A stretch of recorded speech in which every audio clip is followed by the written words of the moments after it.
বাড়ি ফাঁকার সুযোগে সর্বস্ব নিয়ে গেল চোরের দল। ঘটনাটি ঘটেছে মঙ্গলবার রাতে ডাবগ্রাম ২ নম্বর অঞ্চলের অন্তর্গত পূর্ব চয়নপাড়া এলাকায়।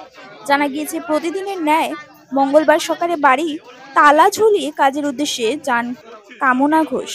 এরপর কাজ শেষে রাতে বাড়ি ফিরে দেখেন ঘরের তালা ভাঙা। এরপর ঘরের ভেতর ঢুকতেই চুরির ঘটনাটি নজরে আসে তার। ঘটনার পর ব্যাপক চাঞ্চল্য ছড়িয়েছে গোটা এলাকায়।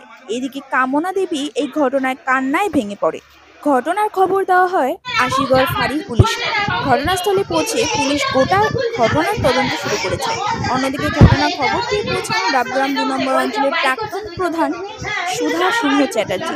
এদিন কামনা ঘোষ জানান, সারাদিন ঘর তালা মারা থাকতো, সেই সুযোগ বুঝে দুষ্কৃতীরা সব নিয়ে চম্পট দেয়। তিনি আরও বলেন, সোনা, টাকা, ঠাকুরের বাসনপত্র নিয়ে গেছে দুষ্কৃতীরা। এদিকে স্থানীয় বাসিন্দারা মনে করছেন পুলিশ প্রশাসনের কড়া নজরদারি দেওয়া দরকার।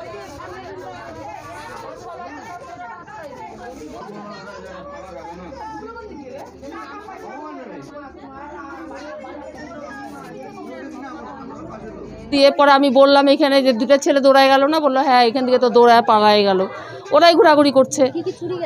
এই তো দেখছি এখন কি কি যে নিয়ে গেছে তা তো জানি না। টাকা পয়সা ছিল নিয়ে গেছে, সোনা দানা ছিল নিয়েছিল। ঘরের ভিতরে দেখলো তালা ভাঙে যাতে এরকমই পরিস্থিতি, সব নিয়ে গিয়ে চলে গেছে। কিছুই তো নাই, কি আছে খালি জিনিসপত্র, সোনা দানা টাকা পয়সা যা ছিল ওগুলো তো নিয়ে গেছে সব। এটা চয়নপাড়া, পূর্ব চয়নপাড়া। তো এখন তো উচিতই তো, এটা তো উচিত, পুলিশের তো নজরদারি উচিতই। এটা দিন দুপুরে এরকম হলো, আজকে এখানে হলো। আমিও বাড়িতে থাকি না, কাজে চলে যাই, ঢুকতে পারে আমার বাড়িতেও, বলা তো যায় না। না, আমার নাম আদুরি সাহা।